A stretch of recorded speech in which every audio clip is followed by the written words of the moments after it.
Election nights are almost always exciting.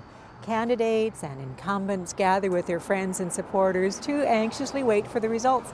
And this year's municipal election in Port Alberni was no different.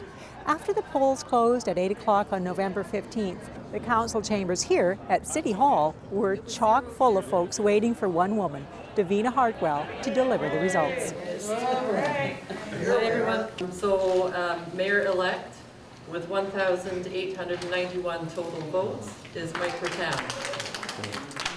A new mayor and council and the culmination of an election that saw enormous passion and engagement in the community and drew a turnout at the voting polls of a little bit over 46%.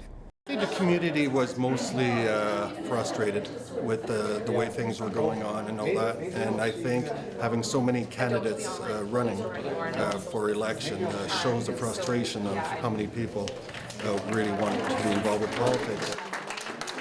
I think this election went on for a lot longer than things usually do. Really, this election started a year ago with the obvious cracks in council, the infighting that became very obvious at council meetings, and people were positioning themselves for this election a year ago. And so people have been waiting for this election for a year, and I think a lot of people are glad it's finally over. Glad it's over? Well, maybe. But right across the street at Shars Landing, an election party was underway. And let me tell you, the passions were running just as high after the results came in as before.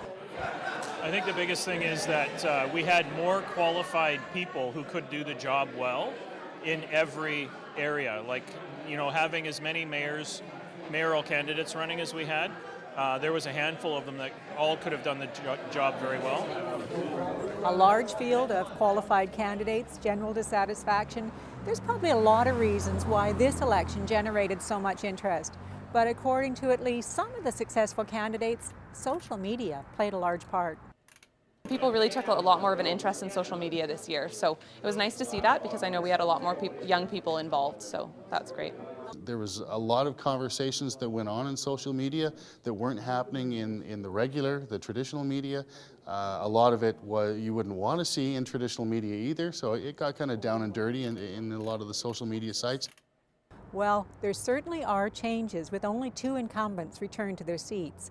One of them, Jack McClellan, was endorsed by Port Alberni's first electoral association, Alberni First, an association that seemed to be struggling to get its message out from the very first. I'm not really convinced that being part of Alberni First really had a lot to do with them being elected. I think it might have helped in terms of the money they had to use for advertising and things like that. But the three Alberni First candidates that got elected are all very strong candidates in their own way, and they're all very unique in what they bring to council too. Sherry Minions, voice of youth; Jack McClellan, voice of experience; and Ron Paulson, probably the most popular city employee in recent years. All bring a lot to this new council, and I don't think the Alberni First thing really hurt them in the end. I kind of see that there's been a mold broken, and there's quite a mixture of candidates on council now that didn't get elected last time, that couldn't have got elected last time, maybe based upon how long they've been in town, or maybe based upon other views. But yeah, I'm very optimistic. I think that the council that is in will do a great job, but only time will truly tell. So the next 4 years will decide whether or not the change we voted for was a good change. Accountability, follow-through, and a very steep learning curve. One thing for sure, the passions that the campaigns ignited guarantee that this new mayor and council will have a lot of people watching their every move for the next 4 years. In Port Alberni, I'm Nancy Wilmot.